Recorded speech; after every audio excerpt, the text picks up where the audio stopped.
meeting to order. We should do the Pledge of Allegiance. Mr. Cannon, would you lead us, please? I pledge allegiance to the flag of the United States of America and to the republic for which it stands, one nation, under God, indivisible, with liberty and justice for all. Does anybody on the council have any preliminary announcements? Just one real quick Yes. one, little update on Westfield. Talked to Mr. Dukart today. They're gonna come up, I just talked to Bob a little bit. They wanna come up, they're gonna start surveying probably tomorrow. And then one day this week, they do wanna come up and take a look at the locker rooms, the bathrooms, you know, all the infrastructure there.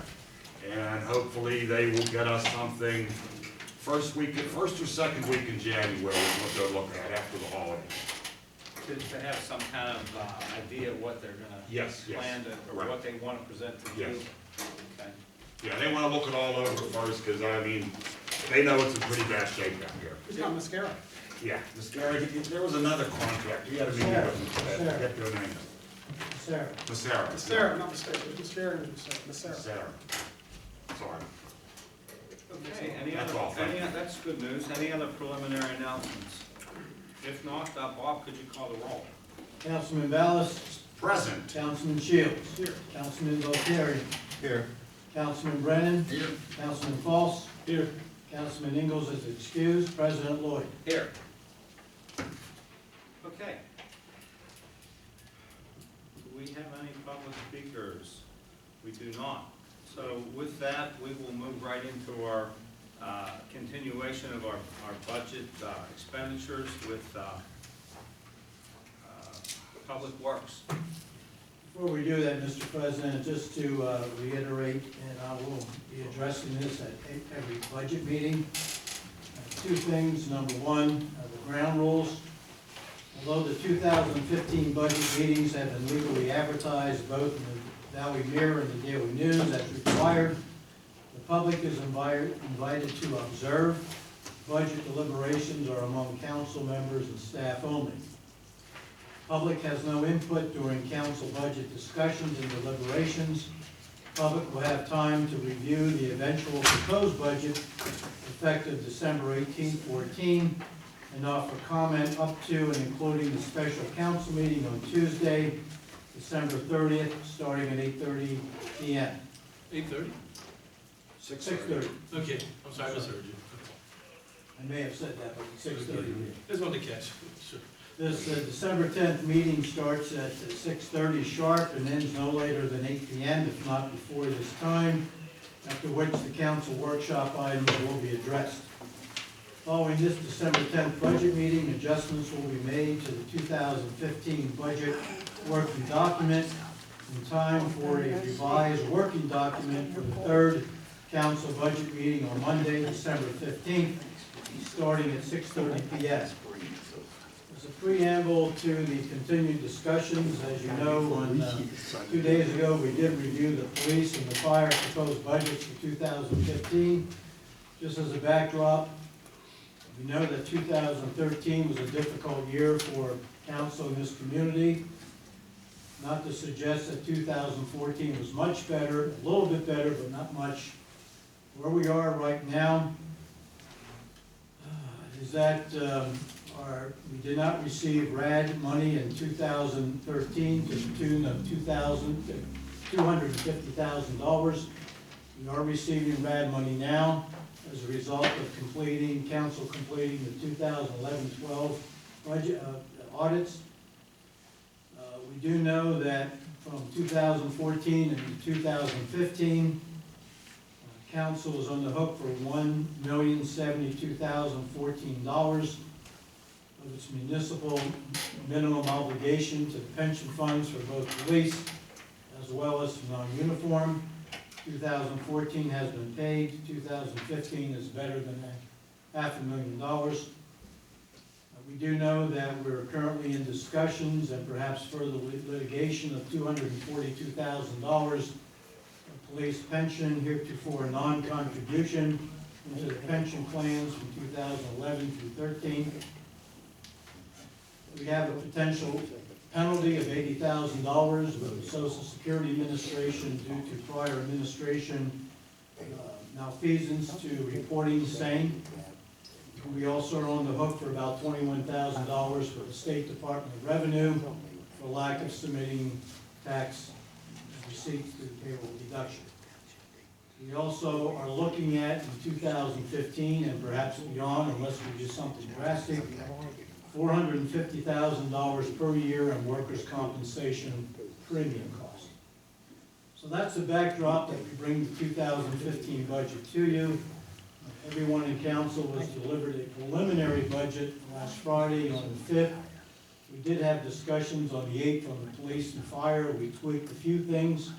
The budget document you have in front of you, the blue, I think it is, includes those tweaks. Nonetheless, we still show roughly a $500,000 gap between projected revenues and heretofore expected expenditures. We can tell you that approximately 75% of the expenditures are fixed costs. So it gives us roughly 25% of discretionary dollars, which is not a whole heck of a lot. So between tonight, or among tonight, Monday, and next Wednesday, we'll be looking at the further reducing those expenditures. On Monday, we're hoping to take a look only at the projected revenues, and hopefully by next Wednesday, we can come up with a proposed 2015 budget to present to the public for their inspection and comments, and then finally on December 30th, to enact a 2015 budget along with a tax millage ordinance for 2015. Question, Bob, Monday you said the revenues, we're not gonna discuss revenue. That's correct. Hopefully we get through all the expenditures. Okay, Bob, you were gonna give me a copy of your number that you just gave everyone in writing last week. I'm sorry. I do want that. Remind me after the meeting, I'll give you. I would like one. I was hoping maybe it would be in here. Thank you. Thank you for reminding me.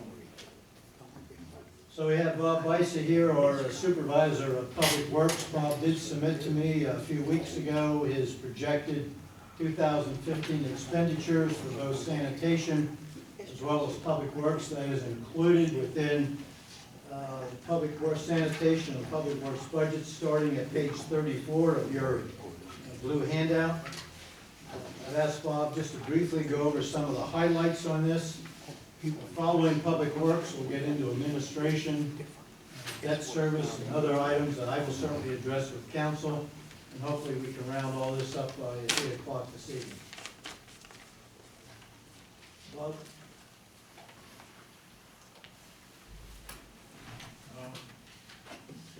We got any questions on the budget at all?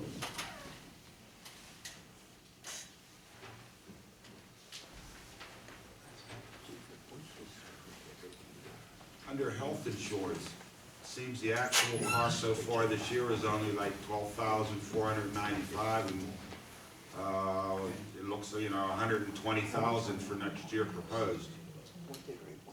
Is there a reason for that? Yeah, that's what's based on the books, and that is a wrong coding. Okay. Well, I put exactly what we saw, it's roughly probably better 100,000. That's okay, that's what I thought. I put a question mark next to proposed 2015. We're currently in negotiations with Teamsters 205. We have proposed a 205, an alternative health insurance plan that is roughly 1/3 less the cost of what their plan is. The Teamsters plan goes into March 1st of 2015. The alternative plan that we have proposed will be effective January 1st. Essentially the same plan, high-mark plan, with a little bit more of prescription participation by employees, but generally by benefit, the matrix pretty much the same. We do have a negotiation session set up this coming Friday. The one on the 21st was abruptly canceled, and that's unfortunate because we would have hoped to have had a conclusion by this time. That's why we have a question mark next to the health insurance. As Rock saw, this is page 36, is it went from last year 135,000, this year we're budgeting 320, is that because it's just went up that much, or we ordered more? The contract price for rock salt in 2014 was roughly $58 a ton. As you know, we participate on a cooperative joint purchase through the South Hills Area Council of Governments, along with dozens of other municipalities, and the best cost that they got was roughly $79 a ton. That will fluctuate depending on the cost of gasoline. So it's roughly gonna be $100,000 a year more, if we had the same type of winter we had last year. Right. I think we're well stockpiled for right now, according to Mr. Vicey. We have 1,000 ton of stock right now. I know we've already incurred roughly $20,000 on that How contract. much is used per an average good snow, Bob? I mean, how much You of know, that? light snow would be like 100 ton, 20 ton. If you get an all-day snow, it would be up to 600 ton. Okay. So they can go fast. How often do you think you use and replenish it during the season? Say that again? How often do you replenish the supply during the season? I buy as needed. Like, we use 100 ton, I buy 100 ton. Don't get anything, because I'm between 5 to 10 days delivery, Right, so you don't get behind. so I'm trying to get it. So We don't get behind if they start running out at the end of the season. Yes. I do want to point out on page 35, we're 30.25, somewhere below the middle of that sheet on first vehicle. Bob and I discussed this. I show in 2015, first vehicle, roughly $70,000. I think that should be $40,000. We budgeted 40 in 2014. To date, as of September, we incurred roughly 29,000. So I think that is a typo. We're gonna make that 40, so reduce that by 30,000. Just 30,000. Do we have a mechanic back there yet? Yes, we have a new one. Do we? I think he's starting next week. I was told he's starting next week. I have a question with respect to the proposed 2015 versus actual. Bob, where do you think the actual is going to come out, either Bob, for as of 12/31? Because as of 9/30, it's at $1,162,000. So you have a quarter, so you're roughly at 400,000, 450,000 to that, and I guess that gets you to the $1,600,000 number for the projected 2015. You're asking where we might be at the end of the year in 2014? Well, yeah, I mean, it looks like it's probably gonna finish up around $1,600,000 when you add that first quarter. So, and is that where you got your 2015 proposed? Based on where we're finishing? Based on the worksheet that Mr. Vicey has submitted to me and all the items with the exceptions of salaries and fringes, I calculated those. So, it might be less than 1.6, but not much. Is the 1.6, does that include the health and sanitation? No, health and sanitation is separate on page 34. That's a separate line, If you put the two together, you're talking about $2 million. okay? And of this health and sanitation number of 746,000 you have proposed for 2015, this is the overall cost of garbage collection? Is that what We health and project $746,046 in 2014, if nothing changes yet. in 15? 15. Right. And that's the cost of doing the garbage collection per se. Correct. Okay, so out of that $746,000, how much of that is paid by the garbage fee today? Or what will be paid out of that garbage fee? We will be looking at revenues on Monday, but if you look in your document, I don't know what the page number is, but we are projected, if there was no changes in the current garbage fee for 2014 compared to where we are in 2014, we would roughly anticipate in 2015 about $490,000 in fees from residents. So you're looking at a gap of better than 200,000, almost $200,000. You're looking, if you wanted to cover that by a real garbage fee to cover the cost, you'd be looking at a 50% increase in the garbage fee. Not quite. You'd be looking at an increase to cover if you were to break even. Increase. Not 50%. If you have 500,000, If it's, yeah, you're right, it's more like 40%. What you don't show in these numbers would be in your miscellaneous item is the cost of insurance, the cost of workers' comp, those kind of things, prorated that would be factored into all departments. So certainly there would be some of that cost spread into refuse as well as public works, fire, police and administration. So that's not even in here? That would be on the back. That's not within those budgets. There's a workers' comp item that's separate that is inclusive of everything. That's on a 4-day work week? Correct. Well, one of the issues is, and I gotta believe that the numbers aren't correct, that we've gone from actual expenditures in 2013 of a combined $1,240,000 to, 2 million. so we're gonna be up to 2 million in 2 years? Over 2 Just million. doesn't Over 2 million. doesn't seem to equate. It does, and again, the actual as of September 30th is based on what the spreadsheets that I have. Whether that is mostly August cost, I'm not sure. But we do have increases in salary and fringes. We factored in, we don't have to negotiate a contract yet, but for argument purposes, I threw in 3%.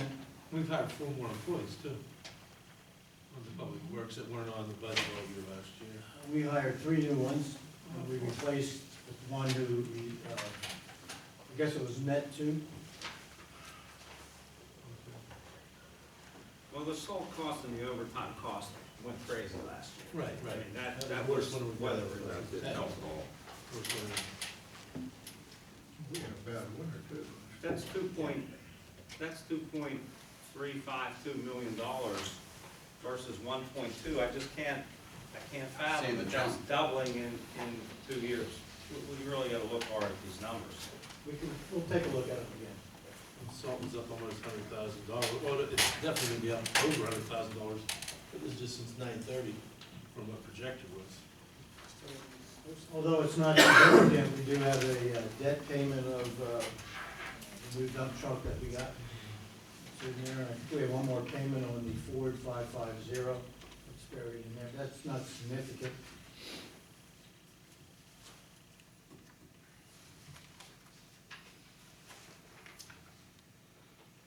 Well, the health insurance is a big jump. I mean, that's a big cost right there, $80,000. And we don't know if the Teamsters, and if we negotiate to stick with their plan, we have no idea what their increase will be. We wouldn't know those numbers until February of 2015. One thing I can assure council, they're not going down. The plan that we propose would save council $50,000 per year. Street sweeping, Bob. What are we required to do by law? How much? I'm only brushing once a year. Sure thing, Chrissy? Sure thing, At least Chrissy? twice. In areas where there's combination stores, supposed to be twice a year. The rest of them have to be once a year. We don't even have to do where there ain't, we don't even have to do that, where there ain't no combination. We can do it twice. Hey, they told us that, you know, that the only part we gotta do is where there's combination, stores. The rest, we don't have to do. Okay. We don't wanna get fined. Because there are requirements. And even sweeping the streets once a year where you don't have to, you kind of have to. Well, I'm just Yeah, saying. I know what you're talking I'm about. just saying. You're required to do them down below. Yeah. Right. $4,000 in estimates for street sweeping. It's not much, and there was none done in 2014. By the time we were ready to schedule, it was outside of that It window. wasn't done in 2013 either. Okay. We were called, subject to, being fined. Bringing it up now.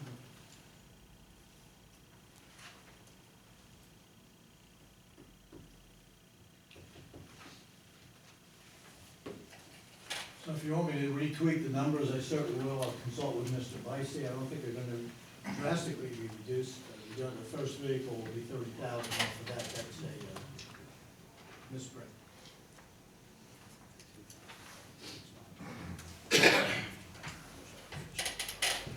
There's no money in, they put in there for paving yet, so that's yet to come, right? We did not put anything in paving. Chester did give us this past summer, I don't have it in front of me, but some suggested streets to be repaved. I'm not talking reconstruction, but repaved. I believe that final number was roughly about $300,000 And that comes out. to of do about liquid 5 or fuel. 6 segments of streets. That's without us putting anything in, just doing liquid fuels money. Yeah, it's not even addressed in the budget. Is that just, what did you mean by just resurfacing and not, As opposed to a full reconstruction, it'd be a milling and a paving. well, some of the streets need that. Yeah, I don't have it in front of me, but they proposed, when we asked them to give us a list, about 5 or 6 streets, and it was roughly 300,000 for a milling and a paving. They didn't go into any great detail yet. To get into reconstruction, as you know, Councilman, will be substantially more. I know that, but But right now, in our budget, we do not show any street paving or reconstruction for 2015.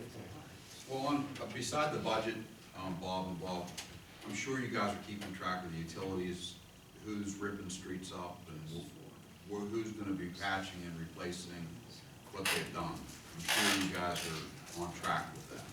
And isn't our ordinance curb to curb for repaving?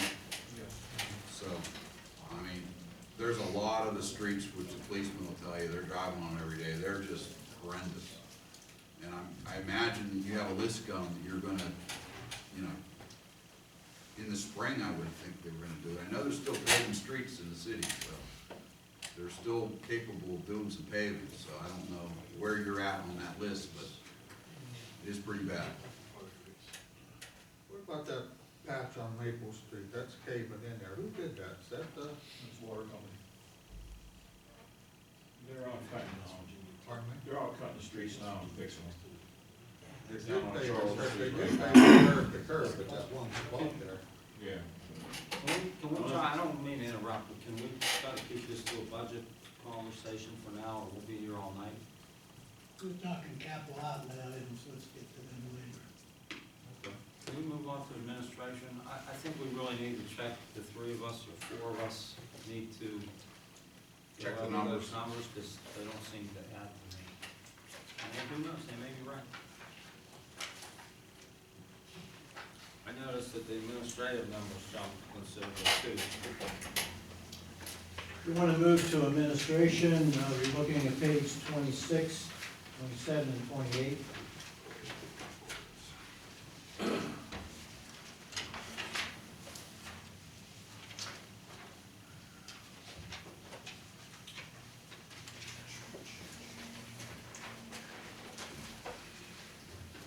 If you look at the bottom lines on 28, in 2013, from what we can establish, it was a total of $470,000 roughly that was expended actual. The budget for 2014 was almost $508,000. We show expenditures as of the end of September, based on the numbers submitted to me, $747,000. Showing proposed for 2015, roughly $671,000. Going back to the expenditures on 26 and 27.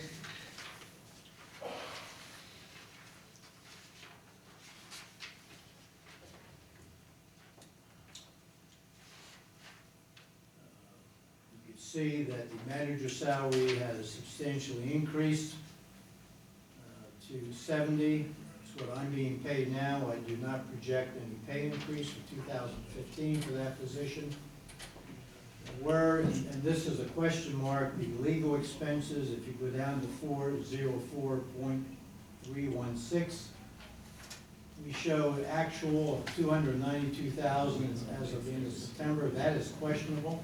Wow. That's got to be double checked. We've had a number of lawsuits, as you know.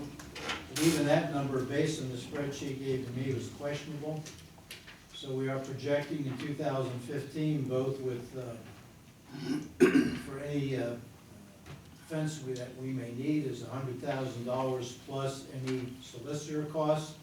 We do have the solicitor retainer on there as well, of course, but any cost above retainer would be built into that 100,000. We spent almost 300. We did bring on another part-time assistant, as you know, that was in 2015. However, we eliminated the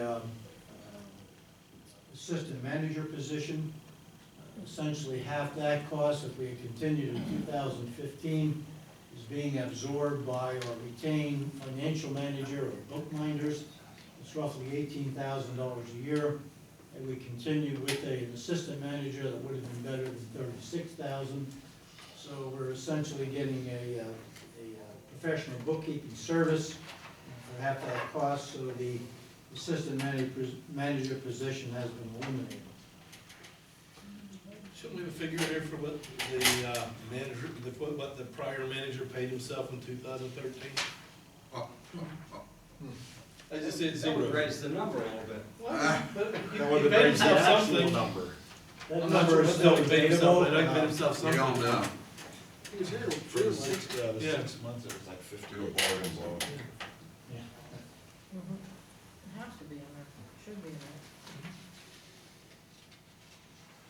I mean, I would like to see a figure in there, some type of, Yeah, from the, I went on the 2013 actual spreadsheet. If you look at the 2013 audit report, let's put it this way, the 2011-12 audit reports were worse than 2013 when it came to management. So the one for 13 was less because we were only here half a year. But I know in 2012 it was something like $282,000.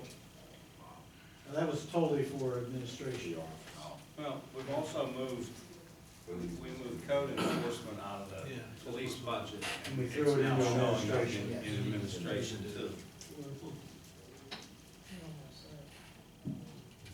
Is that budgeted anywhere, if we're gonna do it, the extra help in the dispatcher's office, does that come under police? We discussed that at the last meeting under police, and that's been adjusted for document you have for you under the police budget, subject to further horse trading next week.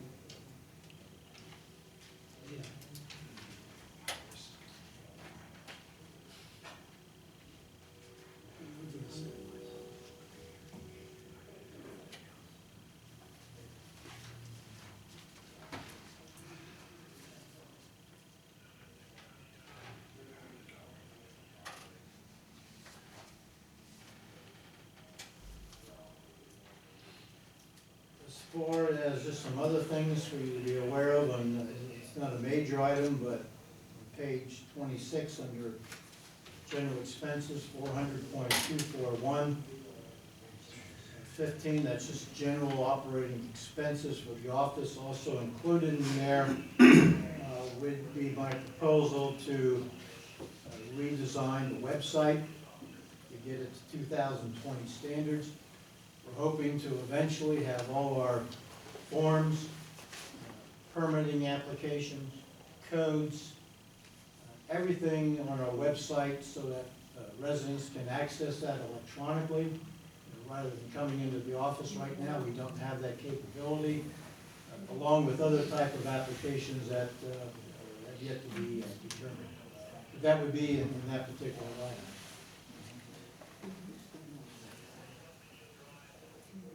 I thought we addressed that this year and it was voted that we didn't do that. It was tabled to the 2015 budget. Okay.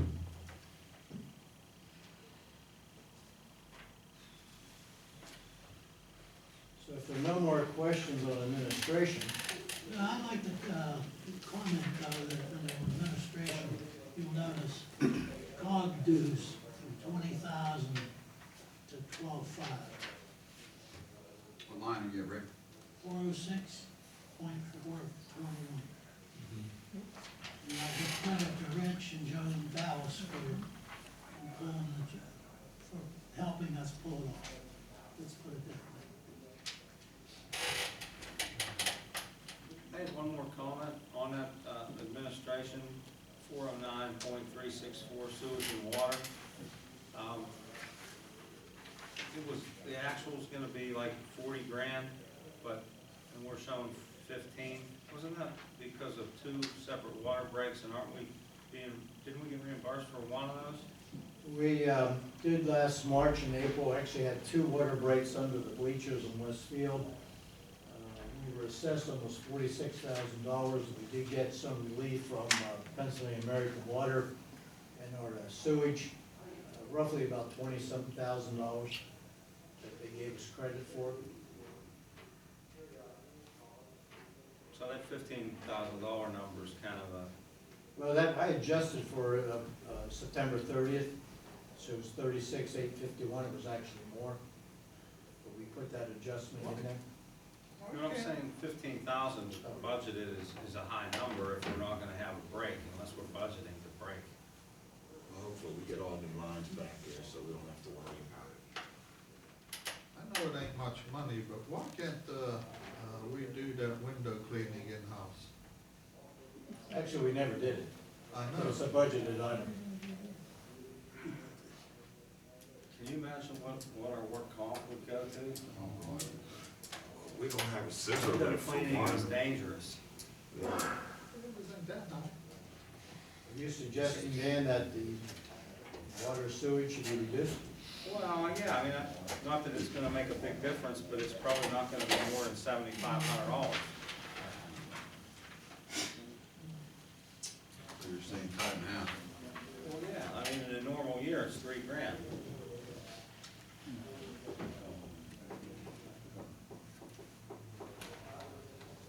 We should be able to install a valve that if it runs continually for more than a certain amount of time, it shuts off. I mean, they make those. Did we shut that off?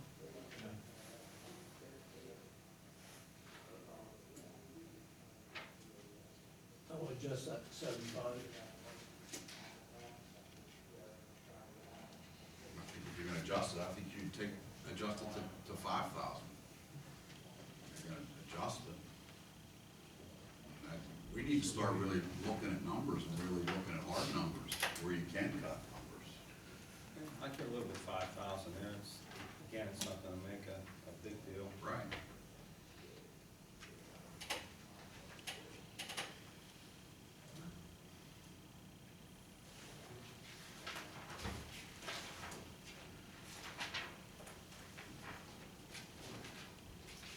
You able to follow that? If there's nothing else, if we could move to, we did do recreation at the last meeting, so that leaves 2 other items, debt service, on page 39, and miscellaneous, which is a big item, on page 40 and 41.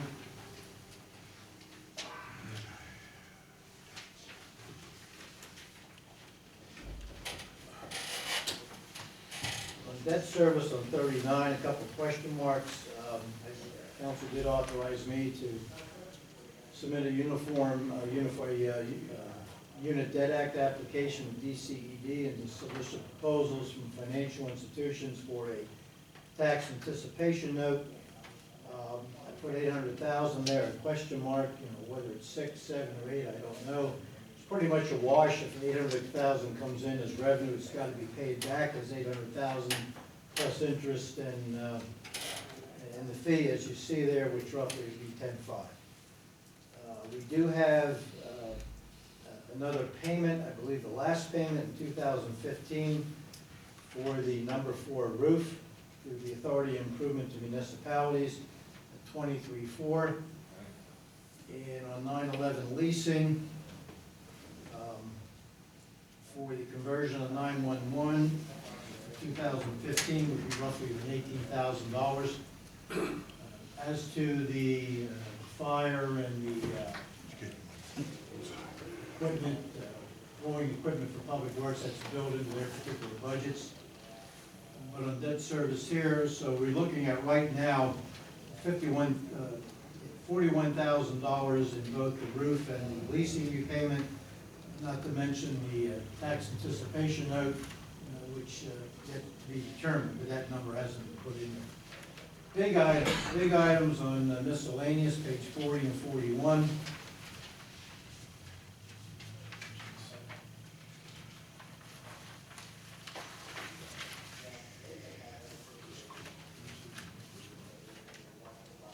Well, you know, I'd really like to see these numbers allocated back to the specific departments. I mean, Miscellaneous? well, yeah, I mean, you should never really have more than 5 to 7% of your overall budget going in miscellaneous. And our miscellaneous isn't miscellaneous anymore, it's $1.7 million. And I'd like to see the number split back to the actual departments, so that we could actually look at what the cost of police is, what the cost of sanitation is, what the cost of public works is by breaking those numbers down. We did that a couple years ago because we had way too much of our budget, 25% of our budget was in miscellaneous, and we started to break that out. I know it's a lot of work, and maybe it doesn't necessarily have to be done for budget purpose, but for knowing what our costs are, I think we need to do that, especially if we're gonna look at having a true sanitation fee. It should reflect all the costs that go into what makes up sanitation. It can be done, I just used the 2013-14 templates that we used before. That's fine. Sure, I'll have it by Monday, but I'll try. And the workers' comp has gone up that much, it's proposed $450,000. Yes, sir. And that's gonna be for all the borough? It's everything for all departments, yes. Please. If we implement, well, not it, but when we implement our plan with Optimus Risk Management to have light duty as well as safety committee, as well as other type of things, hopefully that's gonna be reduced, by 10% this time next year. We knew the workers' comp was gonna comp, you know it's coming. We're in the state pool with it, right? Yeah. So No one else can carry it, so we're in the state pool. We're in the state pool, so. That's the backbreaker. Property tax refunds, Bob, I mean, have we hit a peak in them? Should they be going down the other way now? We're Because always, there's no new assessments. It would be 480.510. I see we're proposing 20,000 in tax refunds, but shouldn't it be going the other way? Because in 13 it was under 10. Then we all went up in 14 because of there were so many assessments. I guesstimated on that. Yeah, I'm just wondering if that's high. I mean, I don't know. Maybe I'm wrong. Maybe it's. What's the number on that? What's the number on? 480.51 property tax. I would just think it'd be going maybe in the other Refund. way and down a little bit, more closer to what was in If we 13. get hit with any of those from the waterfront. There were some big ones. ones. Lowe's, US Steel, they were big. If we get hit with any more from the waterfront, I don't know if any You more know, we are still still out get some there. because assessments are. There's some that are still out there. Some Yeah, that's still what I are. thought. Okay. And that's probably your guess was probably right on, and it's probably, I was just thinking we may be over, I was just thinking we maybe we're over the hill, but I guess we're not. Bob, for the insurance claims, 486.356, you have estimated 35,000. Based on what our experience is now. And that is insurance claims, is that, That's our deductible that we have to pay out. that's the deductible bid? Wow. Yeah, something's wrong on the casualty insurance line too, I think, but I think your budget number's fine for 15, but when it shows actual for 9/30, Yeah, at 22,886, that's not a good number. It's miscoded. Where are you at? 486.352. Casualty insurance. We're just suggesting the actual September 30th of 22,000. Obviously, that's an erroneous number.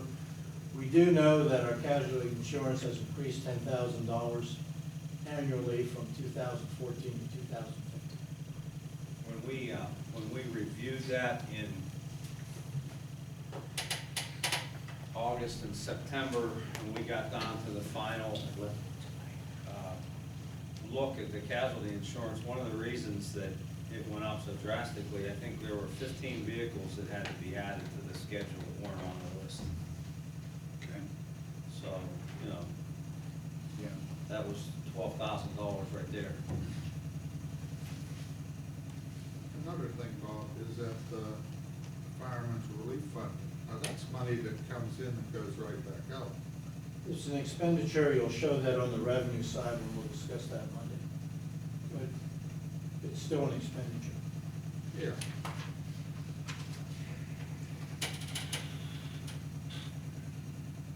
So the big items are the non-uniform police pension, as well as the workers' comp. Those are the three big items under miscellaneous. The library donation, again, that is $480.522. Council's decision has been, whatever, a portion of the mill. We already paid $50,000, doesn't show any expenditure there because that payment was made after September 30th. We will have an additional payment that should be made of roughly $60,000. But we are on the hook for $113,000 annually for the library by special ruling of council and referendum ballot, whatever that tax. I still think we ought to bump up the taxes, what, a little bit to cover that. You can You may include have in to. your debt service. There's gonna be an increase. Is that correct? I'm sorry? You can include that as part of your debt service. You can assign some millage towards the library. I think West Homestead's done it. Bob, well, on the pension numbers, it's 596 is what's showing for 15. But don't we have two? Don't we have the 14 and the 15? We didn't pay the 14 this year. Yeah, we did. We did pay the Yes. 14. We paid it to the pension advisor. That was about $254,000. You mean net of? That was the 205, I'm sorry, the 205 money that we paid. These numbers here were paid.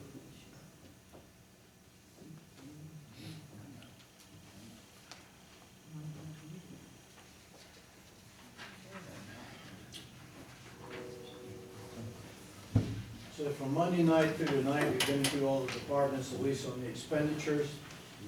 Take a look at the revenues, unless you want to do it tonight, but we can certainly do it on Monday night.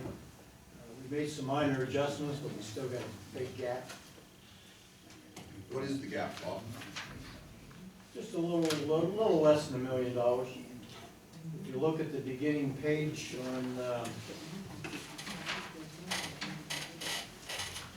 page 2, not sure if it's highlighted or not, but 1 mil brings in roughly $330,000. So you're looking at a gap of about 3 mils right now. If you wanted to bridge that gap by increasing the millage from 10.75 to 13.75, we could do it and you can go home. Not sure you want to do that. Some of the numbers do have to be adjusted based on tonight's meeting, and we'll take a look at the revenues too. If you want to do that now, we certainly can to save time. But primarily Monday would be revenues, and then next Wednesday, revenues and do horse trading. And Wednesday to propose a budget for review. Is there enough time to do that? We type. You have to allow the public 10 days to review from the time you have a proposed budget to the time you enact and adopt the budget. Which we project to be December 30th. So we're a third over our budget, basically.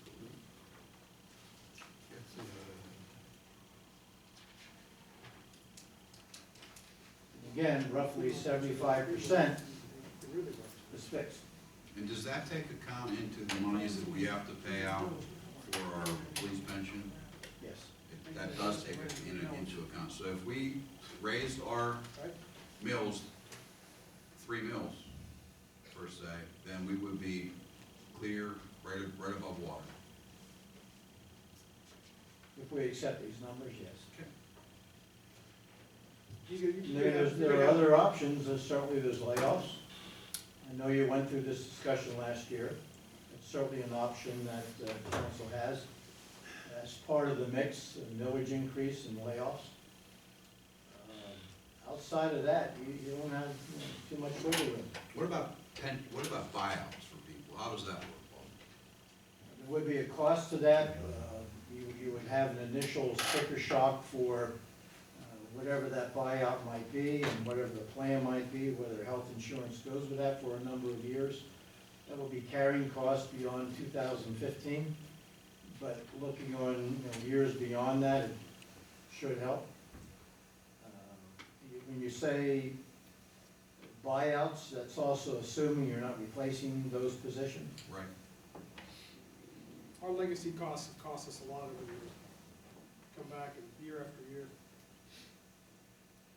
Buyouts seem, and what I've seen, buyouts seem to be a big thing 10 years ago, 15 years ago, but I think everybody's took a beating on those. Because the health insurance is. Because, Health exactly, insurance. and people are living longer now. Because the health insurance is such a factor, you can't afford the insurance on your own. It gets tougher, because you really don't see that much anymore. But even now, for the new healthcare act, that's become more affordable. You wouldn't be able to get it. Might, I It's don't there. know. It's actually there. Well, 3 mills would put us at the 3rd highest municipal taxes in the county, out of 162, no, 130. 120. You take 3 cities out, 129 municipalities, we would be 3rd. Wow. And we know where our school taxes are. We will be, as you know, subject to some minor tweaking, with DCED to embark on a early intervention analysis, which will take a look at all the departments' operations review, as well as take a look at our finances and what the trend analysis would be over the next 5 years if we do nothing. That certainly would be a document that council would want to follow for the next 4 to 5 years. I don't see that starting until February on a good day. Wouldn't be completed to perhaps summer, early fall, but in time for at least the next budget period, at which time some very difficult decisions will have to be made as well. That tax increase would not include any extended paving program. No, we're still not paving, we're We can't afford to pay the streets. $5 or $6 million behind paving our streets. Nothing. You do have on your workshop Probably 10 agenda years an behind. item for road tax, but that will be We had a discussed. 5-year program at one time. We're probably 10 years behind right now, paving streets. I don't know why we don't have it. to Let this alone day. think about paving alleys that are just disintegrated beyond repair. Well, my personal opinion is, and we'll discuss it Monday, I think we can get it down some, but that's my thinking, so.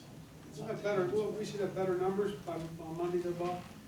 Well, if I were to reallocate the Imagine one. miscellaneous in the different departments, bottom line is still going to be pretty much the same. Right. But the different departments are going to go up incrementally. As far as the revenue, This stays the you know, same. it's funny money. I will tell you on the revenue side, I was conservative on the estimates. I can tell you that right now. I'd rather be conservative than too liberal. We also made this, and we'll discuss this in the rest of the meeting, as to whether we go out on early real estate tax payments like you did last year. Definitely. But we have to discuss that because we have to prepare for that. Do we know how many people took advantage of the extra 1%? I think it was on almost $2 million, I don't know that, but it which would. was a good number. Would have been a $20,000 cost, which was more than a good deal for us. again, you were not eligible for a tax anticipation note last year. We're applying for one now, and hopefully it will be accepted. Whether we want to take advantage of it or not, it remains to be seen. That'll probably happen after first part of the year.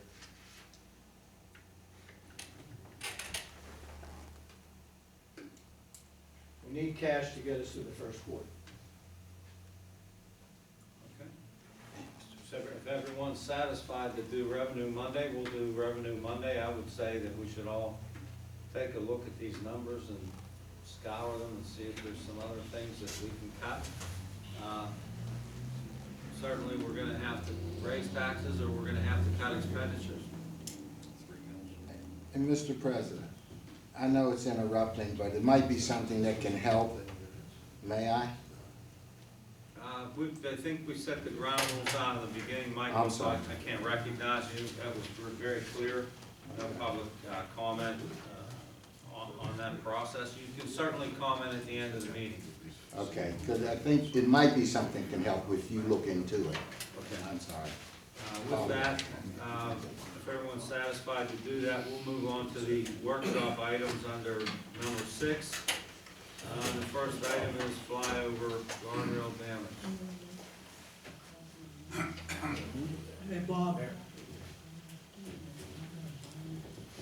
Please step here, I gotta give you this. I'd walk over, but I'm too lazy. You take care of that, please. You remember that.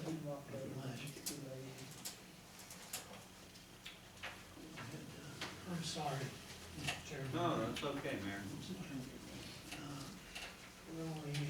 You talking about the number of, Flyover guardrail damage.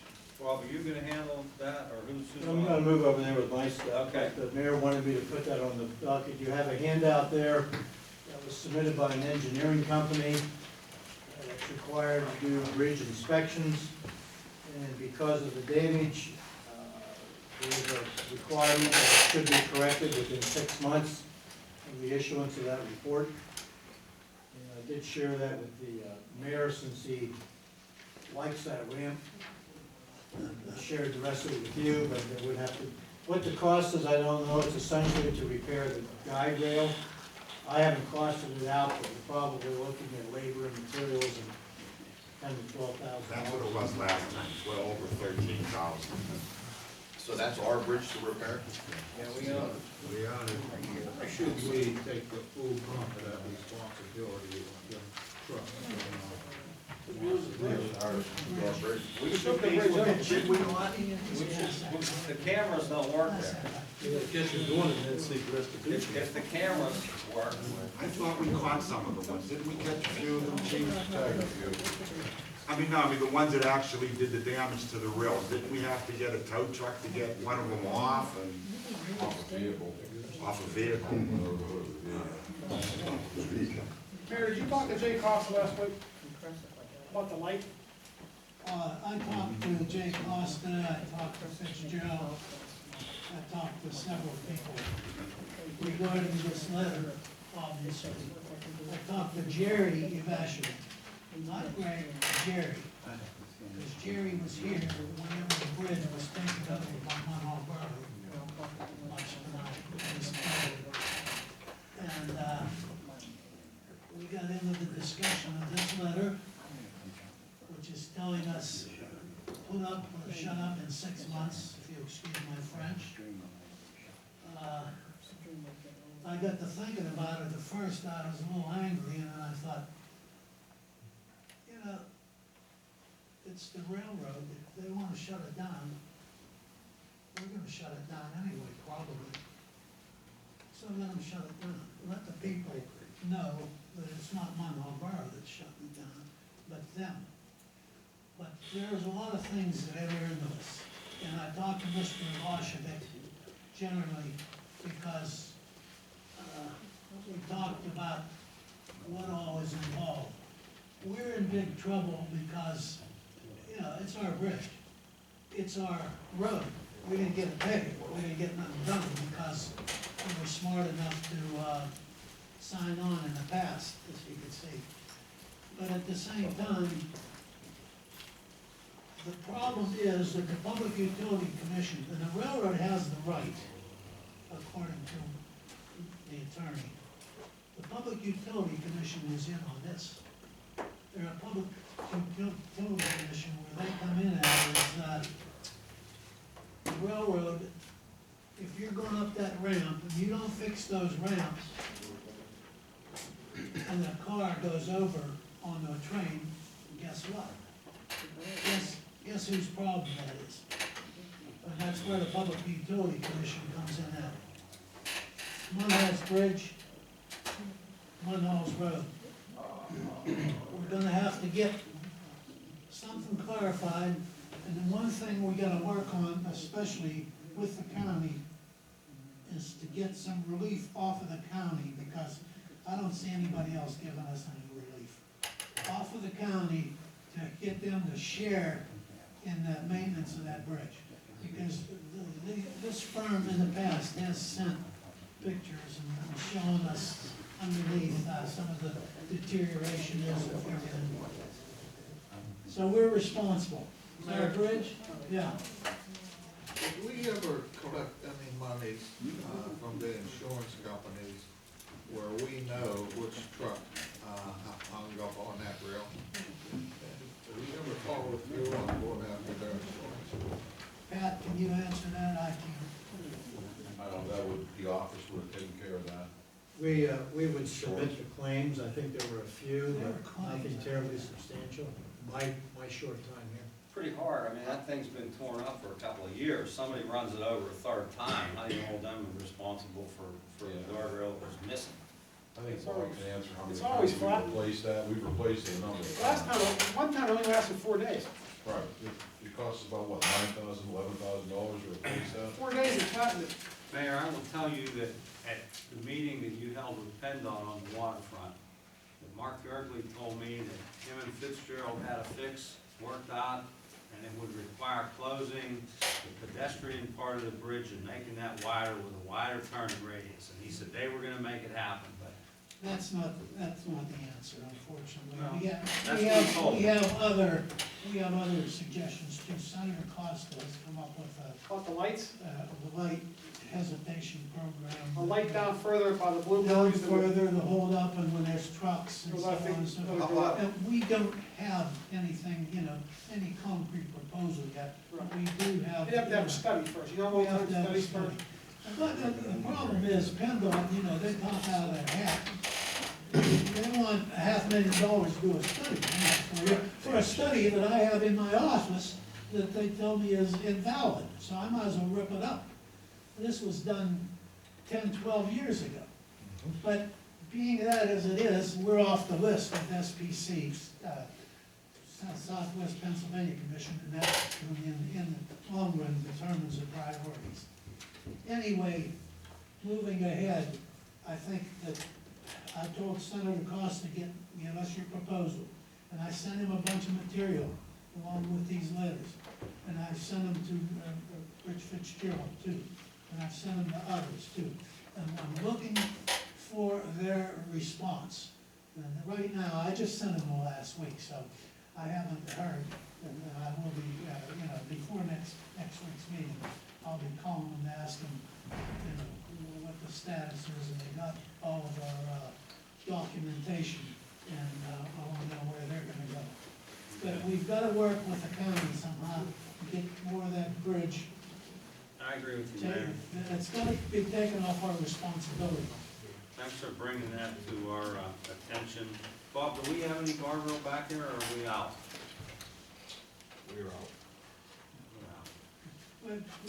But one question yet, Bob, that guardrail up there near, the cemetery there that's bent and all that, can that be fixed and replaced with somebody? Yeah, please. Okay. Get one of those on a bicycle today. No, not today, that's what are you gonna say? Okay, Mayor. Next item, Bob? Just for your need to know, you have attached relative to Alphasan rate increase. It's about this time last year that Alphasan announced that it will have annual rate increases over the next 4 to 7 years. due to the Environmental Protection Agency requirement of the consent order to clean up the waterways by way of the sanitary sewer system within the 83 municipalities of Alcoasand. Munhall's portion of this, of course, is with the municipal authority and not the borough government itself. However, the costs are going to increase roughly 56 cents for wastewater treatment and $1.17 additionally on top of that on the Alcoasand bill per bill period. So incrementally, that is going to go up. Probably the municipal authority will pass that on, obviously, to the Munhall ratepayers, to the authority, but I did want to bring it to your attention.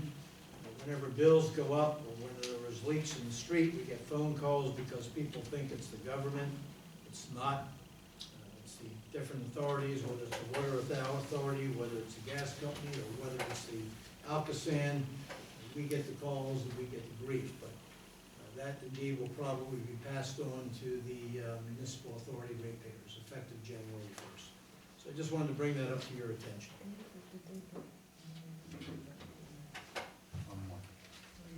The other item that you have is the Steel Valley Farms. There was a proposal you have in your handout there that they're looking at some vacant property to turn it into green space. Read that to mean farming or vegetation, growing crops, and to take the produce from those crops and distribute to the community. You have a proposal there. The item or the vacant property that was proposed, I believe, was it between East 11th and 12th Avenue? That's where the old Munhall High School used to be. I know there was some competing proposals, not on paper, but discussions as to relative to perhaps some other housing development going on that site. Nobody has seen that yet, but this ministry group has proposed to do this and wanted to bring it to council's attention. And of course, we bring it to your attention for further discussion in the future. We can't, don't own we the land. can't. We don't own the land. It's owned by Bonnie Harvey, Yeah, Bonnie Harvey still owns that.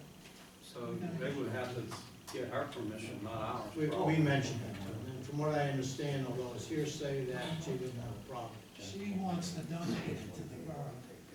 I'd rather they donate it to someone else. Exactly. But the issue is whether a housing development could go in there and become taxable. A lot of it's underneath it. A lot of exposed foundations there. I'm sure. So I wanted to bring that to your attention because they did present this a couple of weeks ago, and I'm sure we'll have some further discussion. Great idea. I like the idea, it's this idea, we don't know the land. The borders are still there, the auditorium is still there. Yeah, there's stuff, I don't know what's there, but I've heard stories.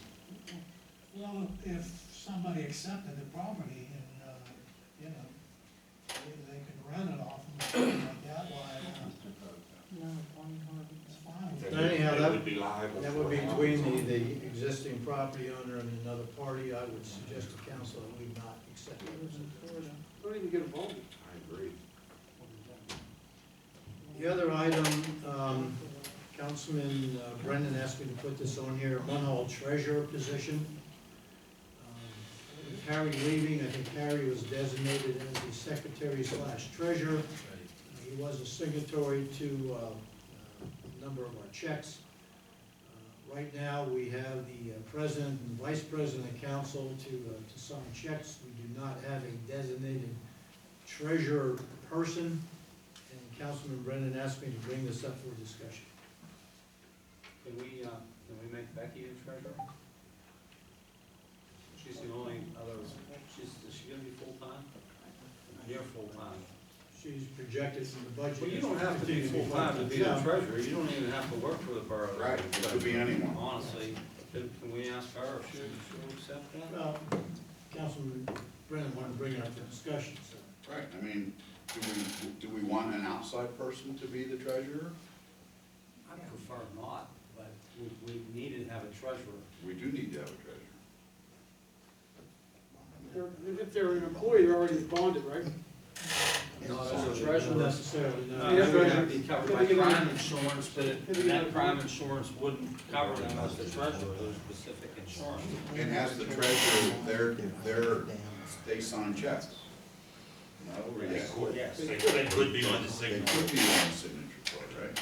There could, would you be able to be the treasurer?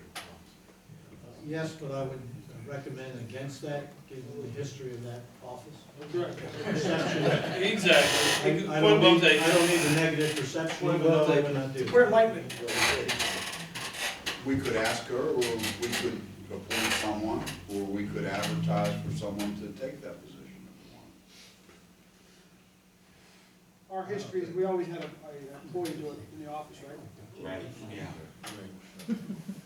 Well, I think we should ask Becky. If you had somebody outside the office, you needed a signature, and they're at work, how would that work? I don't know. You have to run and get a signature. You'd have to run and get a signature, if someone's here. That would be my concern. I heard someone say the tax collector could be the secretary. That would be an option as well. Couldn't a bank No, be the appointed as treasurer. treasurer also? No, because we have a deposit. You need an independent person. Nothing that she'll do, Yeah, if she she may not could wanna say do it. no. I think we had another employee at one point say no, they didn't want to do it, and Bob just said he really doesn't want to do it, nor would I want him to do it. I think she declined at one point last year. Depending on the culture of the community, the local government has some options. We either have an elected treasurer, that's not an option here. You have an employee that's appointed as a treasurer, not only to sign checks, but to reconcile the bank statements. Some municipalities retain a third party, whether it's a CPA firm or an accountant, that is retained at minimal cost, that would come in and serve in that purpose. And that's what I mentioned to Bob, that we could talk to one of the accountants up on Main Street and ask them if they wanted to come in and do that as well. I'd be more happy to do that if I wanted. Who are they? Well, B&G Donna Greenhouse? Yeah, B&G or took over, Rostex. Yeah. I mean, she's right there, she can come down and do that. Yeah. It'd be professionally done. If that's the way you want to go, I would suggest we request proposals, Okay. a couple competing local firms. Would this be a paid position? No. No, Depends. It could be. I don't think we wanna go there, I though, right? don't think. I'd rather go We'll in see what house. Becky says. Give Becky a shot at it. If it's not paid, then we don't need proposals. Right. I'd rather give Becky a shot at it. Not paid, you know. Let's see what Becky says. See if Becky would do it. Okay.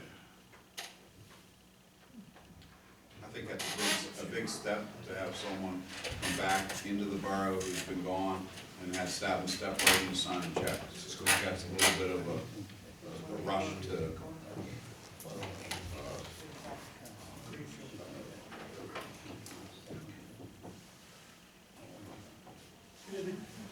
Okay, can we move on then?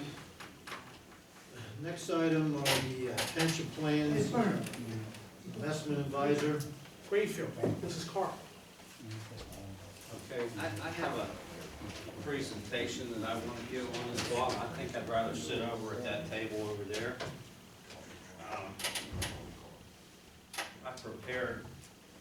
I prepared some documentation, because some of you aren't on the pension committee, some sat in, some didn't. No, pass it out. You pass these out, I'll keep one. So, give one to Shields. Shields, take one of these.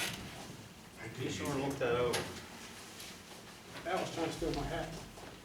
all the time. I could have used it in the bathroom.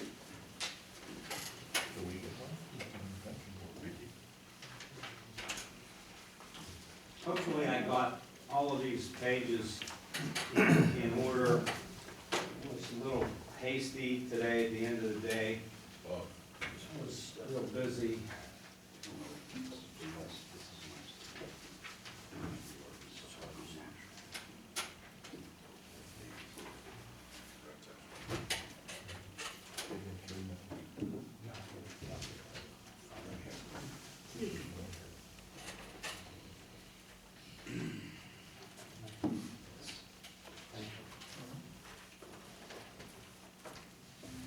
The first graph that you have in the top of the packet basically shows at the beginning of time, going back to 2006, the line on the bottom is time from 2006 to 2013 and 2014, which are significant times in the history of our pension funds here in Munhall. Over on the left where you see 146%, that 146% was the accumulated value of our assets in excess of our accumulated liabilities, and that was in 2006. So as you, and the line below it is the future liability that we owe to our employees. And understand, our pension benefits to our employees are defined benefit under the law. They're guaranteed by the taxpayers of the good city or good municipality of Munhall. They're the ones that are on the hook to pay this money. No matter how much the value of the assets are, the taxpayers have to pay the defined benefits of our employees. So as we move along time, if you look at the next chart, it looks something like this. There should be two of them in there, one for uniform and one for non-uniform. Do you have those? Yep. And you look at the MMOs and the annual required contributions, and you'll see in 2006 that they were significantly less as they moved through time, because one, salaries increased, which pushes the pension benefit, and years of service, which pushes pension benefit, like, for instance, with the police, 2% per year. So you don't see in any of these numbers where they're going down. They continue to go up. So when you look at the chart, and you get over here to 2013, and you look up the dotted line, what you see has happened is that the future liabilities and the total assets intersected. So at that point in time, we were kind of okay because we were fully funded. Unfortunately, as we continue on the trend line and we get to 2014, we're only at 94%. So we have a 6% gap in 2014. So that's why we have, look at the next page in your packet, the next two pages. You'll see the 2014 uniform and the 2014 non-uniform minimum municipal obligations for the police, it's $326,000. And for the non-uniform, it's $214,000. So it's a total of $541,000. Now, we do get state aid of about $230,000 that offsets that, but it means that we need almost $1 million of taxes, which Bob said it generates about $330,000 just to pay the 2014 MMO. If you go to the next two pages, again, you see $330,000 for police and $200,000 for non-uniform for a total of $530,000. Again, we'll probably get around $230,000, and $300,000 or $1 million of taxes will be dedicated to paying this pension. So with that, we're over here now in this gap area of the chart where it continues to get wider, and there's nothing in sight that's going to stop it from continuing to grow and for our MMO to continue to grow. So that said, you know, this was the reason that we looked into pension advisors in 2014. Everybody knows we put out an RFP. We had 12 or 13 companies submitted proposals. Some of them were very high in cost, some of them were very small firms. We ruled out those that were very high in cost. We ruled out those that weren't in business very long, didn't have a long track record. We ruled out very small firms, and we narrowed it down to 5 companies that we brought in, and they did proposals. One of the questions in the RFP was, what are you charging us for your services? And what will you charge for your services? And we had solicited a letter from PNC to see what they were in fact charging us presently for their services. And they sent us back their fee schedule that they said had not changed in many years. And it came to about $68,000 a year. Now that was what they were charging us. They proposed that initially when we did the request for proposals. They since cut that by 10%, which I believe brings it down to about $62,000. Now, you'll see this chart in your packet, which is the 4th document from the end. And what that is in addition to the $68,000 or $69,000 or the $68,000 that they charge us. And again, that money is a deduction from the total pension fund. It's not like we write out a check. But in addition to that, the question that we asked back in February of 2014 was, what is the total compensation that's netted out of the pension fund? And what they did was they provided a chart of mutual fund analysis that showed the percentage of the portfolio that was in each of these funds and what those fund managers' fees were. Now, you'll note that they gave an expense ratio in terms of percentage, but they didn't calculate it out in terms of real dollars. So I took the liberty of multiplying the size of the funds times the operating expense ratio fees, and those are the numbers that you see in the column on the left at the top. And that totals $69,901. Plus their management fee in the second column of $68,063, plus their administrative fees of $1,815, for a total cost to have PNC manage our money of $139,780. Well, when we did the analysis and we had other firms come in, we kind of narrowed it down to 3 firms, and the one firm though was going to charge us significant management fees. Rick, do you remember who that was? That was the other one that we all liked. McKee? Yeah.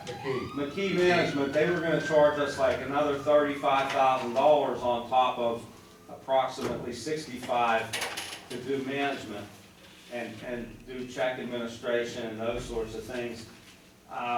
Janney Investment quoted us a flat fee of 55 points, which I believe it comes to $64,000. So the point is, if you take the difference on the chart, and I lost my chart, of approximately $71,000 per year, and you multiply that times just the last 10 years. Referring to this chart? No, I have that chart. Okay. It's the spreadsheet that I calculated the numbers on. It's here somewhere. Here. It's the $70,000 a year that's being netted out of those funds that's not really shown as a management fee in dollar terms. If you look at that over a 10-year period, there would be an additional $700,000 in the fund. So the point is, it's not whether or not we write them a check, it's what's the total cost of administering and being our pension advisor? And that number's $139,780 versus a flat 0.55% of the fund, which is, if we look at the big spreadsheet chart, it's $68,437. So the question as posed, that I'll pose to council is, can we really afford to spend an additional 60 or 70,000, in this case about $70,000 a year more, to have PNC be our investment advisor? Because over the next 10 years, $70,000 a year times 10 years is $700,000 that will be in the fund, that otherwise won't be in the fund. We can't predict returns. None of these companies guarantee any money. They're not predicting returns. So, I'll add one more thing, because this is gonna be on our agenda for next week, is Act 600 does govern. A few years ago, Act 600 was amended. And of course, that's the legislation regarding police pension funds. And they said that they set up a procedure in the law for selecting pension advisors, requiring that you do an RFP and ask many of the questions that we did ask. They were as prescribed by law. They were requisite questions in our RFP. But to take it a step further, Act 600 says this: Act 600 does not suspend the principles of lowest responsible bidder, but merely gives municipal officials more latitude and discretion in selecting an investment advisor. Now, to me, latitude and discretion is 10 or 20%. You really like them, you think they've done a good job, they have done a good job for many years, so they're 20% higher. Okay, that's all right, that's discretion. But their fee is double what other responsible bidders put out there. And if we were even if we were in great financial shape, which we're not, and I showed you the chart where the gap is widening, I don't understand why we wouldn't want to have an additional $700,000 in this fund at the end of 10 years. And so we vote on it next week. Anybody have any questions on any of the numbers, the material, the graph? The numbers are, I believe you can get the job done lower. But are you gonna get the same results as we've got from PNC? The same return which every retiree and every employee that I talk to per man is happy with. And it's their pension. This is where they want it. And the responsibility to provide it and to guarantee it rests with us.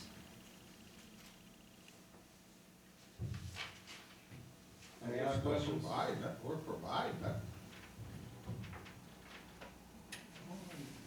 I know what you're talking about, the projection, you see $700,000 could possibly be in that fund more, but there's no guarantee. Oh, and you even said yourself, Dan, there's no guarantee that it's gonna be $700,000 better.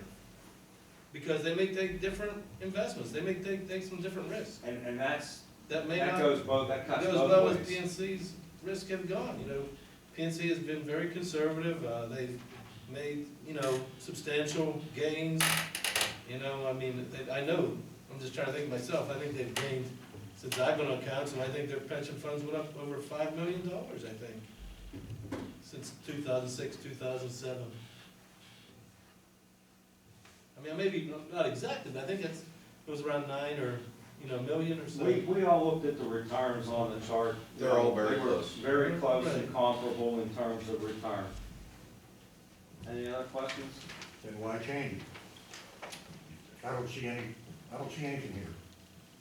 Well, the reason to change it is to save $70,000 a year. That's your figures. No, that's the figures that PNC provided. Well, I seem to see that it's just about the same. Don't the pensioners have any say-so in what they want? What they want? Apparently not. It's, Council, the any other the fiscal comments? responsibility doesn't rest with the pensioners, it rests It with rests with you. Munhall Borough. Well, if you break them and then there's nothing left when they retire, then what do They you still do? get their money, it's guaranteed. Yeah, but what if they steal the pension plan like everybody else does in the country? Then what happens to our pension plan if you move it to a thieving company? We're gonna move on to. That's They what don't I wanna thought talk you'd about do. it. They don't wanna talk. They don't wanna talk about it. Yeah, Don't this you watch isn't an American open Greed meeting. on television? This isn't a No, meeting you for public started it. We're discussion. done with the administration. We're done with the Mr. business. Conish, you're Now, out I of know, order. tell me to shut up. You're out I of heard, order. I'm always out of it. Don't make a difference to me. I want to mention to council, at least the payment, whoever the pension advisor is, comes out of the assets of the pension, not the borough. So it really Excuse me, comes out what of did the you say, pension sir? advisor. I didn't hear So what the you next said. item we have is the garbage fee. I didn't hear what He you said said. it comes out of the assets of the pension. not- Exactly, so it doesn't come from the taxpayer. It doesn't come from the borough. It doesn't The come from the taxpayers borough. pay It the doesn't come from the MMO. borough. You're out of line. Well, knock it off, the taxpayers make up the difference and pay the MMO. We're gonna pay out, as you just saw, $500,000 next year. It's not coming out of the pension and going That back. 500,000 and the other 500,000 was baked into the cake when Mr. Don't mention names. Matter, or when the gentleman was hired. No, it wasn't. Mr. Gaylor was hired. It's, It I'm wasn't not gonna vetted. argue, you're It out wasn't of order vetted, there. It sir. wasn't The because man that's was not because of vetted, what the and MMO he is. stole the borough blind. He didn't take any money Once from we the get past pension this fund. point, it'll be the same. He took no money from the pension fund. Then where did it go? Why did $200,000 all of a sudden It come came in? from the general fund. Yeah, and why wasn't it put in beforehand? It was sitting in the general fund. Why? That's, we're not gonna, Listen, I'm I not look- here to argue that with you. Look, I look right Move here, on. I look right here on what you Garbage just fee talked about. discussion. You just talked about, there's $300,000, $350,000 in fines, in money overages, what is There's it? close to $900,000. Right, but 350 of that is directly because of what occurred with Mr. But it Gale. had no effect on the pension fund. He certainly did. Can we move on? Yes. I mean, Nick, in all respect, we don't have public comment on this, it's for workshop We'll for do the that next in the meeting. But we'll do this after the meeting then.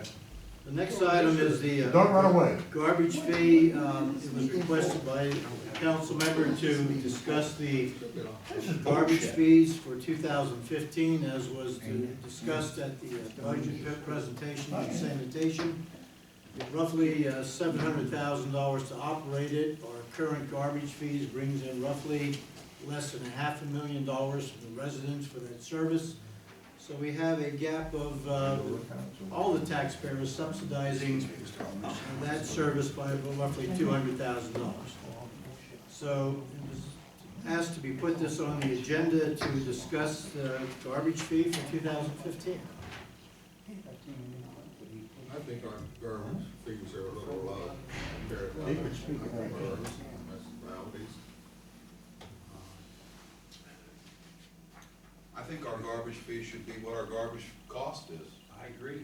And whatever the cost is what the fee should be. And that way, we know what the garbage cost is, and everyone should pay what it is. It's that simple. Can you look into that number for us?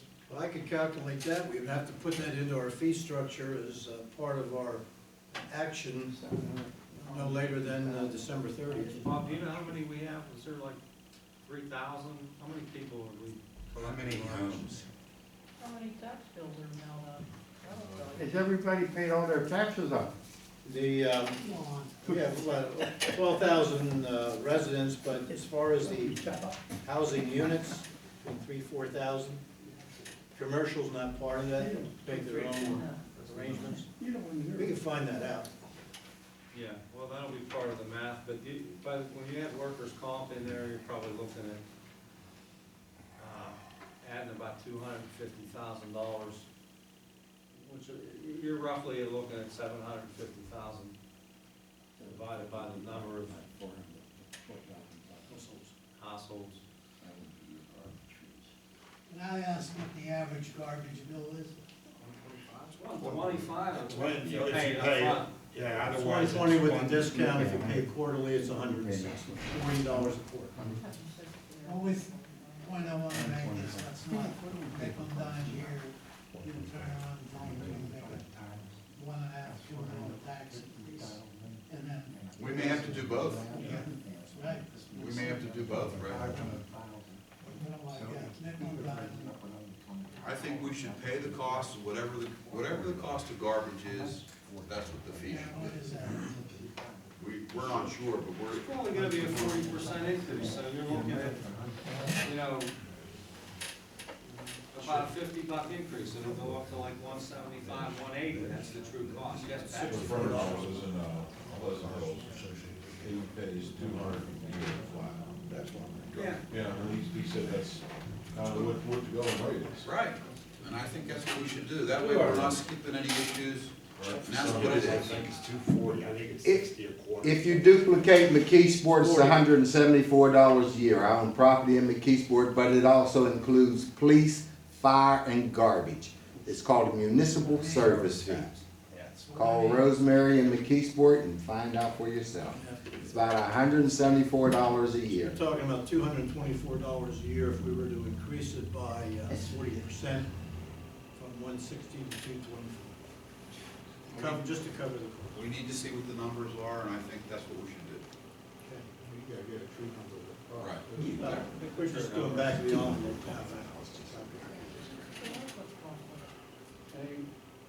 When we calculate the salaries, make sure it's 4 days on. I'm gonna address that. 4 days. Right, it'll just be calculated Yeah, on the 4 days. sanitation That payroll, was a not big- on the public works payroll. That was a pretty big difference 2 years ago when we looked I at mean, it. I have no problem with increasing the fee to close the gap in the budget. Gentlemen, all I'm trying to point out is with Alcosan coming down your throat, and the taxpayer, and with an increased garbage fee, whatever it is, and it wasn't tax, you know, you're gonna be hitting the taxpayer for every possible way. Why can't you keep it under control in your hand? And, you know, you just can't charge on an average or whatever it is, you gotta come down with some cold hard facts. Well, that's what we're asking for. It's either raise fees and taxes or start laying people You're off. gonna have to Right? raise taxes, you're gonna have to raise taxes somehow. Well, you probably will, yeah. Okay. Next item on discussion, again, only for discussion, feasibility of, at some point in time, assessing a road tax. Or conceivably, What is that? What? You can pass a separate tax just to be dedicated to road improvement. It's in the code. or Oh, conceivably, okay, I thought we were taxing people for driving on our road. No. That's what I wanna put. Yeah, that's I think we should put a toll booth on the bridge down at the waterfront. That's what we ought to 25 do. cents. I agree. there If the mayor is, says shut her down. there is allowance for local government, should it choose to do that, to impose a certain millage dedicated only to roads. For example, if you want 1 mil increase over and above your regular general millage, that generates $330,000. That $330,000 cannot go anywhere else except into road repair, road reconstruction, road paving, engineering toward that, strictly for roads. It was suggested to bring that up for discussion. At some point in time, we gotta take a look at our infrastructure. So whether it happens this year or next year or whatever, you have the ability to do that within the borough code. And can I add something to that, Bob? We can also add a fire tax as well, I believe. That's by referendum. We've talked I about brought that the other day. Yeah. I think it's by referendum, Well, isn't it? could have a referendum, and it could be done. I propose that, Richard, dedicated mill to the fire. Taxes I on. brought that up in your absence on Monday, Rich. Right. And I He even did. recognize you for that, since Rich isn't here, I'll bring this up. Yeah, other communities have it. Anything else on that, Councilman? Okay.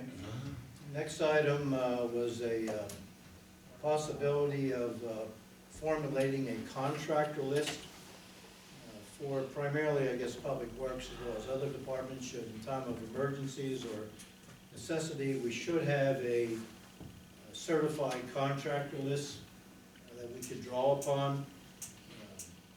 I thought we did that already. Becky did that. We February may 10th have, but I snow. guess what We did that. Councilman was saying, that maybe we should. 2010, February. I've Borough never seen code, the procurement standards have changed since then. You really don't need to get sealed bids if it's under 18.5. You do need to get some telephonic bids if it's above 10,000. Anything above 10,000, you can pick your contractor. But the suggestion was that we should have a list of contractors, preferably those that are within the borough, in close proximity to draw upon the time of need. I think we should have that. Honestly, I was the one that recommended that. I think it would expedite everyone in getting some things, small things done. The chief of police would be able to call someone and pick his phone up and call an electrician to have a light switch put in the service office over here, so the lights wouldn't burn 24 hours a day. He could call an electrician up and say, can you put a switch in for me here? And you have, I mean, there's certain protocols, but, however it could be done. You could just buy a $16, could put a $16 fixture in it, and then all you gotta do is wave your hand and the light stays on. Or a pool change. But they have a divider. If we can get that in both rooms, that would be Who's fun. gonna install it? I mean, if she's gone, if she's not there, That's another. yeah. They would have to, they don't have an office, key to her office, they'd have to hop up on a chair and wave something over the wall for it to recognize. Or They could have it shoot down into both offices. Workman's comp would go up. Yeah, I just think it should be done. I think we should get something like that and get it done. Agreed. When are we taking the portable signs down in Munhall? Are there any other items? Council to bring up? I do want to I have one question to bring up about the roll call of the meeting, because we do have citizens here, and they do want to talk about some things here, and are they allowed to comment on the agenda items before the meeting starts, or if they're not a person that's been put on the list to speak at the workshop, is there any time for them to come to the meeting and look at the agenda and say, well, I'd like to comment on some of this stuff? Do they have a moment to say anything, or don't they have a moment to say anything? I'll say Beginning so. of the agenda, yes. It's unfair. For the budget, we don't have a budget. In the budget meeting, I understand that they do not have time to speak to that.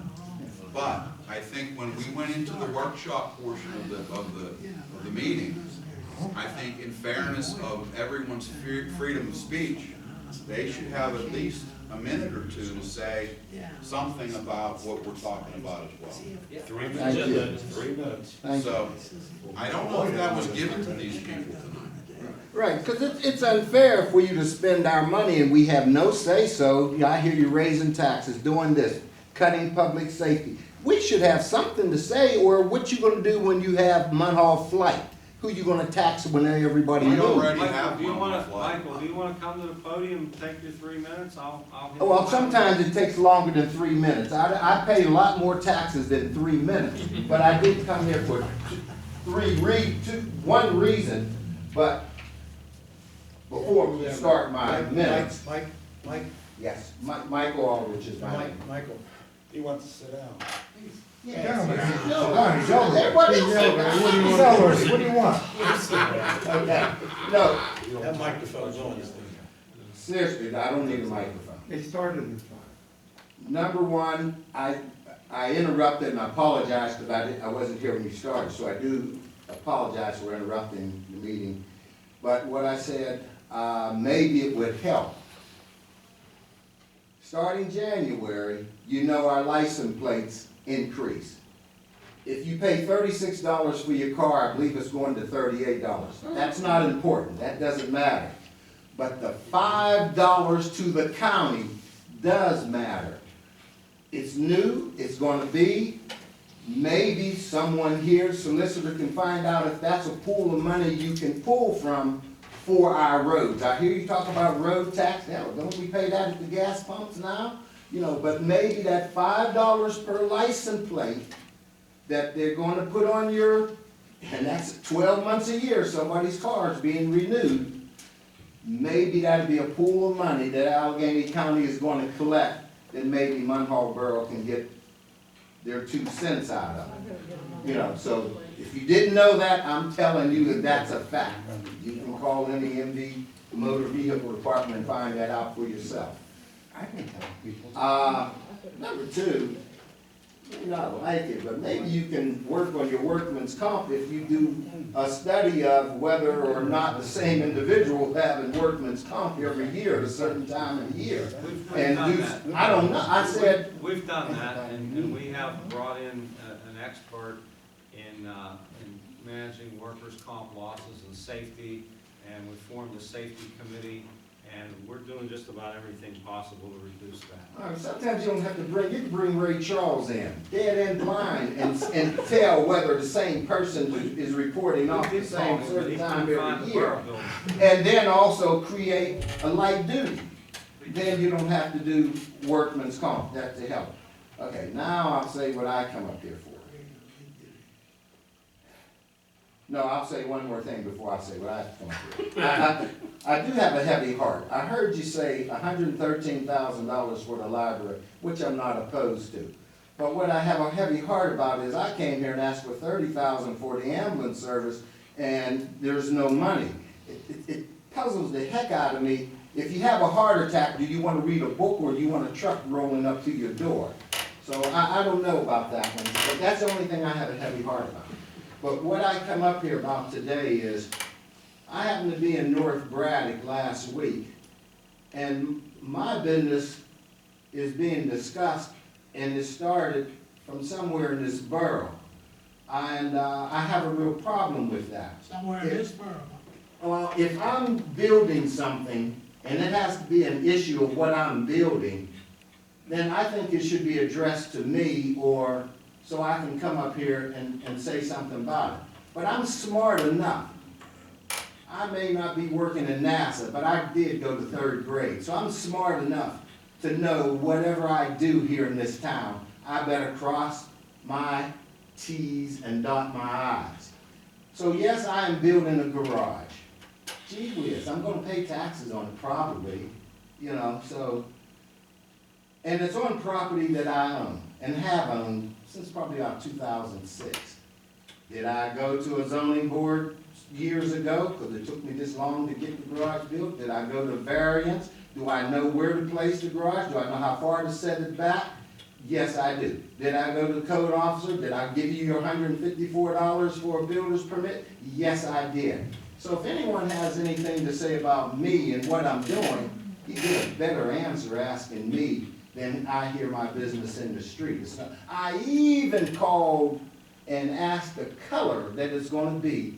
Does it pleases Munhall Borough? So now, if we want to go there, I can tell you people who are on certain committees that are in violation of your borough laws, and if I don't bother them, all I want, I said it before when you first met me, just leave me alone. And I won't ever have any problems out of it. Never.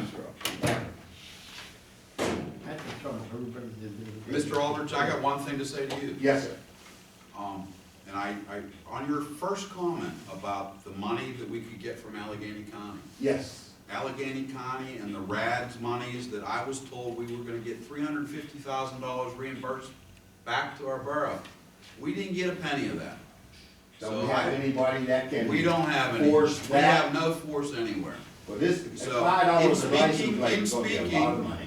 In speaking with our state representatives who told me that we will get the money, we got zero money. So don't look for any money to come from RAD, from Allegheny County, from license plate renewals, or the 1% that every good citizen in this town spent last year that we didn't get, that Bob brought up this year, the $250,000 in this budget, we didn't get a penny of. Would they be responsible for maintaining, paving any of these roads? They're in Allegheny County, they're sewers are in County roads, Responsibility if for they're a few county-owned roads, yes. only county. Yes. That's a lot of money, Bob was $5. right. All right. In relation to the $5 license fee, that is in the governor's transportation plan that was adopted by the state legislature and signed into law, where every county within Pennsylvania doesn't have to, can impose a $5 registration fee on every county resident that owns a car, with that money to be dedicated toward roads within the county, or bridges. It's up to the discretion of the county commissioners, in our case, county council, how that money would be distributed, assuming that they adopted it. You don't have to. So that money, I'm not aware that they have adopted that policy. If they do, certainly a good amount would go to bridges, and then the 120 municipalities would then compete with whatever is remaining for the year. Don't count on it. I'm not sure that Allegheny County adopted it. Very last thing, if that 13 seconds may need. And Mr. Mayor, if I were you, I would correct my terminology. Do not call them things guardrails. They are guide rails. Because if someone has an accident and get hurt, you will lose the lawsuit because it did not guard them. The state do not use guardrails anymore because they've been sued and lost too many times. They're called The guide documentation says rails. guide rails. They're guide rails. Well, we'll I was have just to telling it to remember. him to change, because I called them guardrails all my life. Thank you. Yeah, hey, real nice. Thank you, Michael. Quite elegant. I'm sure everybody knows me, Nick Roland Munhall. Gardens, 179 West Larkspur Street. We heard a lot of figures here tonight, and no animosity between me and you, Mr. White, okay? But we heard a lot of figures. I'm not an actuary, and I know you're not an actuary, okay? But as Mr. Callan, Bob, I was gonna say Bob, I was gonna say Mr. Callan. Mr. Callan said that money comes out of the pension fund, okay? It doesn't come out of the borough's tax rate. That's one point I wanna make. And the second point, I hear $242,000 you're trying to recover, Yes. from the active police, Yes. okay? And there's $80,000 that we paid in a fine, that's paid to Social Security. And there's $21,000 that's paid to the state. And how much did you say the attorney's fees were? I don't think that number. $250,000. $292. Okay, whatever it is. Whatever. Too much. Okay, you add all that up, that comes to pretty close to 300, excuse me, pretty close to 700. That adds up to mismanagement is what that That is. exactly it is. Absolutely. Okay, Anything and, else you'd like to talk about? no, we're not gonna talk about mismanagement. I am. What we're gonna talk about is, had a certain person not been hired, we wouldn't have these problems. Had the pension board been looking at it, had the policeman been looking Right. at it, had the council Right. been looking at it, I call it total mismanagement. What, exactly? Any other word about it? No, sir, because I'll tell you why. It irritates me I got that here. you come up here and tell us, we're trying to save every dollar we can here. Did I you know look at you the are. budgets? I know There's you not are. a lot of money here. But what I'm talking about is, Three mills. Mr. Brennan, I know what you're talking about, and I agree with you. 3 mills. It should have never occurred. It should have never happened, is right. Exactly. And I agree with you on that. And It I'm should have never- really irritated When I by got on the pension board, I asked a question, they looked at me like I was freaking nuts. They said, what do you mean? What do you want that information for? I won't mention the names, we're not gonna mention people's Hey, I names. didn't get the information. No, wasn't you. I know, couldn't get the information. I couldn't get the information. I got on the board, you know how I got on the board? Mr. Carrick put me on the board because I kept complaining. There's nobody on the pension committee that's a retiree. So he put Mr. Boderdine and myself, that's Andrew Boderdine, a former police officer. We start asking questions, If finally, after 3 years, we start getting a few answers, then we find out we have this major problem. You can't blame this on the active working guys, you can't blame this on the pensioners. I said total Not you, management. not you. Before, you cannot, you have nothing to do with that because you weren't on council. You didn't mismanage anything. And I spoke with your buddy, Mr. Bodadian, and he told me that we need to do what's right, Exactly, and that's what we're doing. exactly. So good. But anyways, we're looking at $750,000 that shouldn't have been spent. And we should have $700,000 in the pension plan right now. If they would have done that 10 years ago, they'd have plus that amount of money. Maybe. Maybe more. Maybe less. You don't know. I'm not blaming you, Mr. Brennan, because you weren't on council. I am not blaming you. Well, You gotta deal with what's left, which you were. well, yeah, and I don't appreciate getting lumped into, I I'm didn't the say bad that. guy. I didn't say that. Well, I get it from other people's, and I'm telling you and making a public statement about it, I'm done with it. We need to do the right thing, whatever it may be. Every councilman up here has to make the right vote and make the right decision that's right for the people of the town. Absolutely. Okay. And if agree. they can't do that, then they should resign. Well, Absolutely. neither do I. I said what I had to say. Thank you. And nothing was said, nothing was directed at you. No, I know that. Absolutely. Could I change the subject, Mr. Chairman? I got We know two where the things vote is, called, right? probably. Got a call today from a woman, I don't know, Bob, if you got a call from 3015 Alberta, about the woman that fell on the ice on Alberta Street. Did she call you? The call came in, I personally did not take Okay, it. well, she fell on the ice, evidently her neighbor's got a sump pump up there or something like that. She went out on the street, someone was picking her up, she fell, and, you know, I advised her to, you know, send in a note, to give you a call, and, you know, let you know what happened. Because, you know, I could go and watch about the ice. Anyway, I don't know if you're familiar with that, Bob, or not, where the neighbor's sump pump. I'm sure you are. He's continually running water down. Is there anything we can do to rectify that, since someone's gonna fall again? That's ridiculous. Have to put a catch basin in one pipe. That's it. On Alberta Street? 3015 Alberta. You know where it's talking about? Okay. I don't have the answer, but I'm familiar with, you know. Is it a private sump pump that's discharged into the street? Yes. So DEP, when they told us, you know, years ago, when that, you know, disconnect, they said run everything out into the street. Everyone did it, and now it freezes up. We have to go on Wood Hill like that, and drop. Shady covered my place, same way, my street, That's it's everywhere. downspouts on the sidewalks. Yeah. There was the alternative sewer authority, and, well, not just the sewer authority, but the, When we first, when when it just was, over here, right, run it out to the they street. told us run it out Yeah, to the feed the sidewalks on water the to the street. street. Yep. So what are you suggesting, salting the gutters? Fight that law. It's not a bad idea. There's no gutters. It's just on the sidewalk, yeah. That's why I brought it up. I don't wanna, you know, us to get sued real quick. One other item. Gentleman called me today.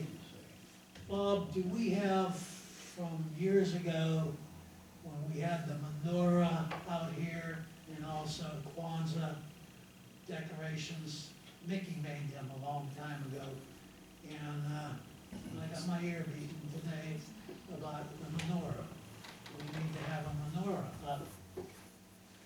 And, I got no answer to that. Do you have the pieces and parts back there by any chance, or the candles or anything? We'll have to look. Please look, see. That stuff was in the room Down in the underneath, basement. yeah, underneath the steps of the They get podium. damaged. It was, I thought that all got damaged. Got damaged. That got damaged, that might have been the stuff that got moldy. However, you can fix it up before we hear again. And I don't wanna hear from an attorney.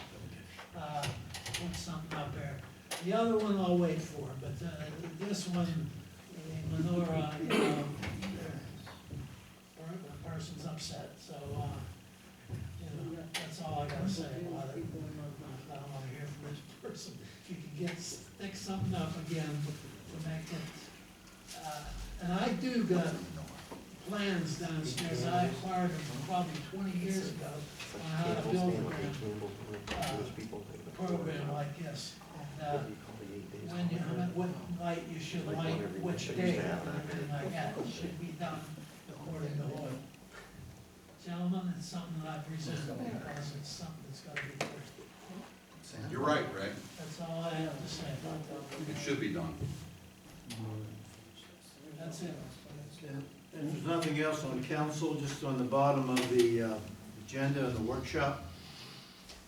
For Monday, the 15th, we will have a continuation of our budget meetings from 6:30 to 8. We're putting a deadline on that to keep the war stories to a minimum. We'll be looking at the revenues, as I stated.